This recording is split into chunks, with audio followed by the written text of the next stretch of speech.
नाज़रीन आदाब, मैं हूं खालिद शहबाज। आप देख रहे हैं गवाह न्यूज़। मुसलमानों के खिलाफ जहरीला प्रोपेगेंडा करने वाले गोदी मीडिया एंकर्स को लगता है खुदरत की सज़ा मिलनी शुरू हो गई। दीपक चौरसिया का जो इबरतनाक अंजाम हुआ वो किसी से पोशीदा नहीं। इन्हें नोटिस दिए बगैर नेशन टीवी ने नौकरी से निकाल दिया क्योंकि दीपक ने हालत नशे में न्यूज़ पढ़ी। जनरल बिपिन रावत की मौत की खबर चौरसिया ने नशे में धुत रहते हुए पढ़ी, जिस पर टीवी के नाजरीन ने एतराज़ किया, शिकायत की और मैनेजमेंट ने फौरी एक्शन लिया। दीपक चौरसिया अपने किसी अजीज़ की शादी की दावत में दिल्ली से बाहर गए हुए थे, जहां इन्होंने खूब शराब पी और नाच गाने में हिस्सा लिया। इनके नाचते हुए वीडियो को भी वायरल किया गया।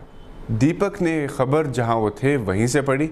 जब मैनेजमेंट को भी अंदाज़ा हुआ कि चौरसिया खबर पढ़ने के मौक़ूफ़ में नहीं है और अपने आप पर काबू नहीं है, तो इन्होंने न्यूज़ एंकरिंग दिल्ली के एंकर के हवाले कर दी और चौरसिया को ऑफ द एयर कर दिया। मैं कह नहीं सकता अपने दर्शकों को उन्होंने जो देश के लिए किया वो क्या किया समझ नहीं पाएंगे लोग। दीपक चौरसिया के बहके हुए अंदाज में एंकरिंग करने पर सोशल मीडिया पर कई पत्रकार उन पर शराब पीकर एंकरिंग करने का आरोप लगा रहे हैं, तो वहीं कई लोगों ने आशंका जताई कि हो सकता है कि दीपक चौरसिया की तबीयत ही खराब हो। तो खबरों के फैक्ट जांचने वाले एक्सपर्ट ऑल्ट न्यूज के मोहम्मद जुबैर ने दावा किया है कि बुलेटिन करने से पहले दीपक चौरसिया एक शादी में कुछ यूं डांस कर रहे थे, जो दिखाता है कि उनकी तबीयत बिल्कुल ठीक थी। वरिष्ठ पत्रकार प्रशांत शुक्ला ने कहा, दावा किया जा रहा है कि दीपक चौरसिया जिस ड्रेस में पार्टी में थिरक रहे थे उसी ड्रेस में शो किया। दीपक चौरसिया गोदी मीडिया के सबसे घटिया दर्जे के एंकर माने जाते हैं। वो मुसलमानों पर तनकीद करने, इनके खिलाफ जहर उगलने का कोई मौका हाथ से जाने नहीं देते। तबलीगी जमात के खिलाफ इन्होंने बहुत ज़्यादा जहर उगला था, बल्कि तबलीगी जमात को तालिबानी जमात भी कहा था। शायद इस वक्त भी वो हालत नशे में थे। शाहीन बाग पर एहतजाज करने वाली ख़वातीन के बारे में इन्होंने कहा था कि ये पेशावर ख़वातीन हैं जो 500 रुपये के एवज़ एहतजाज में हिस्सा ले रही है। सुधीर चौधरी के बाद दीपक चौरसिया जिल्लत और रुसवाई का सामना करने वाले दूसरे गोदी मीडिया के एंकर हैं। सुधीर चौधरी को दुबई के एक इवेंट से इसी तरह खारिज कर दिया गया।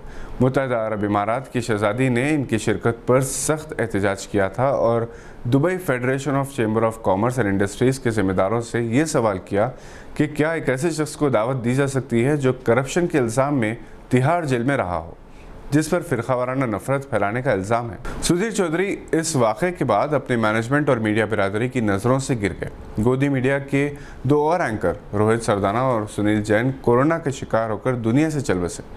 अंजना कश्यप और रूबिका लियाकत मुसलमानों के खिलाफ जहर उगलकर शोहरत हासिल करना चाहती हैं। मुसलमानों ने तो इन दोनों के खिलाफ कुछ नहीं किया, मगर अक़वाम मुत्तहिदा में हिंदुस्तानी खातून डिप्लोमेट सुनेहा दुबे ने इनकी बड़ी बेइज्जती की। अंजना बड़े इख्तियार के साथ सुनेहा दुबे के तासुरात को लाइव टेलीकास्ट करना चाहा और दुबे ने इन्हें बाहर का रास्ता दिखाया। इससे पहले बैंड बाजा बजाने वाले एक शख्स से अंजना ने पूछा था कि वो क्या मोदी जी के इस्तकबाल के लिए बैंड बाजा लेकर आए, तो इन्होंने दो टोक लहजे में कह दिया कि हमें तो यहाँ लाया गया है।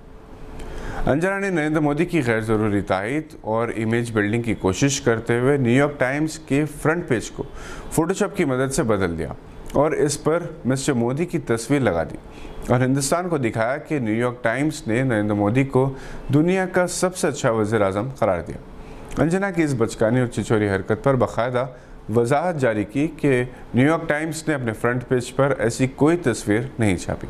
मिस्टर मोदी से मुताल्लिक़ खबरें पढ़नी हो तो इनके वेबसाइट पर पढ़ी जाए।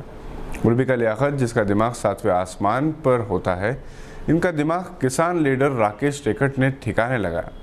जब इनके उल्टे सीधे सवालों पर राकेश टिकैत ने डांट भी लगाई थी। चंद एंकर्स अभी बाकी हैं।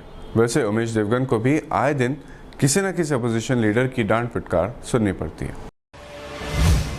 सऊदी अरब में तबलीगी जमात पर पाबंदी के ऐलान पर मिले जुले रद्दअमल का इजहार किया जा रहा है। दारुल उलूम देवबंद ने इस फैसले की मुखालिफत करते हुए कहा कि इससे दूसरे ममालिक को गलत पैगाम मिलेगा। तवक्को है कि इस सिलसिले में मुख्तलिफ जमातें सऊदी हुकूमत से नुमाइंदगी करेंगी। कुल हिंद मजलिस इत्तेहादुल मुस्लिमीन के बाद सदर और रुकन पार्लियामेंट हैदराबाद बैरिस्टर असद अवैसी ने कहा कि ये मुल्क सिर्फ हिंदुओं का नहीं बल्कि तमाम हिंदुस्तानियों का है। ये मुल्क हिंदू है लेकिन हिंदुत्व नहीं है से मुताल्लिक़ राहुल गांधी के बयान पर रद्द-ए-अमल ज़ाहिर करते हुए असद अवैसी ने ट्वीट किया और राहुल गांधी के बयान का जवाब दिया।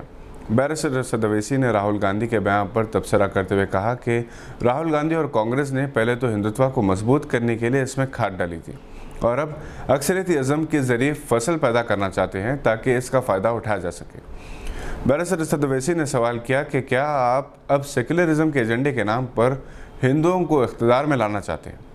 वाह, हिंदुस्तान सिर्फ एक हिंदुओं का मुल्क नहीं, ये तमाम मज़ाहिब, गैर मानने वालों और तमाम हिंदुस्तानियों की सरजमीन है।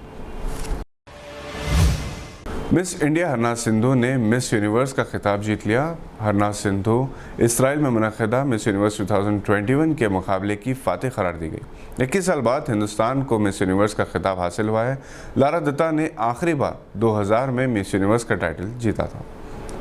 आज के बुलेटिन में बस इतना ही। उम्मीद है कि आपने हमारे चैनल को सब्सक्राइब कर लिया होगा। बहुत आसान है, सब्सक्राइब करें और बेल आइकन दबाना ना भूलें ताकि हमारी वीडियोस आप तक जल्द से जल्द पहुंच सकें। हम फिर हाजिर होंगे मज़ीद मालूमाती वीडियोस को लेकर। देखते रहिए गवाह।